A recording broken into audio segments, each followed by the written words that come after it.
서울 동부구치소의 누적 확진자 숫자는 사랑제일교회 관련 감염 규모를 넘어서면서 역대 두 번째로 큰 집단 감염 사례로 기록됐습니다.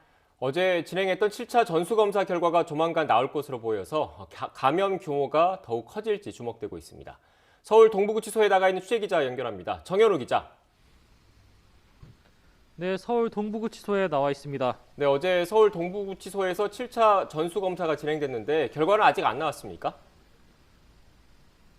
네, 그렇습니다. 어제 이곳 서울 동부구치소에서 코로나19 친차 전수검사를 직원과 수용자 570여 명을 대상으로 진행했습니다. 검사 결과는 아직인데요. 하지만 지난 6번의 전수검사에서 2차 전수검사를 제외하곤 모두 다 검사 결과가 바로 다음날 나왔기 때문에 오늘도 7차 전수검사 결과가 나올지가 주목되고 있습니다.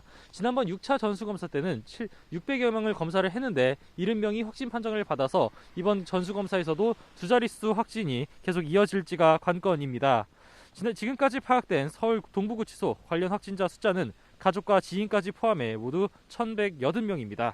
어제는 지난번 검사에서 미결정자로 분류됐던 수용자 3명이 최종으로 양성 판정을 받았고 동부구치소 직원 1명과 남부교도소로 이송된 사람 1명도 확진됐습니다.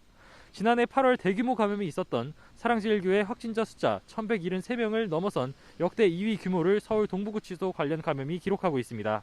한편 동부구치소를 포함한 전국 교정시설에서의 확진자 숫자도 1,200명대에 들어섰습니다. 곳곳에서 확진이 이어지자 법무부는 어제까지 전국 교정시설 43곳을 전수검사했는데요. 수용자 3만 9천여 명과 직원 1만 2천여 명이 음성 판정을 받았다고 밝혔습니다.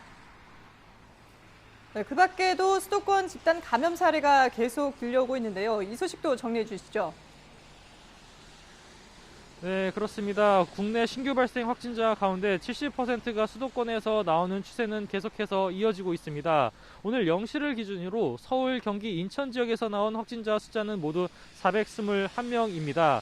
쇼핑센터나 직장 등 일상생활 공간에서의 감염도 계속해서 이어지고 있고 감염에 특히 더 취약한 시설인 병원에서의 감염 상황도 계속해서 이어지고 있습니다. 우선 서울 구로구 요양시설에서는 어제보다 4명이 더 양성 판정을 받아서 관련 감염 규모는 229명까지 늘었습니다.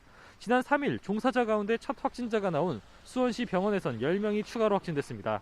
인천에선 같은 집단 감염 사례로 묶인 미추홀구 쇼핑센터와 부평구 요양원에서 확진자가 22명 확인됐습니다.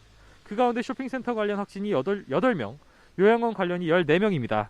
직장 내 감염도 규모를 불리고 있는데요. 지난 5일 첫 확진자가 나온 경기 양주시 육류 가공업체에선 접촉자를 조사하는 가운데 17명이 추가로 양성 판정을 받아 감염 규모가 64명까지 늘었습니다. 용인시 제조업체에서도 9명이 추가로 확진돼 누적 환자는 10명이 됐습니다.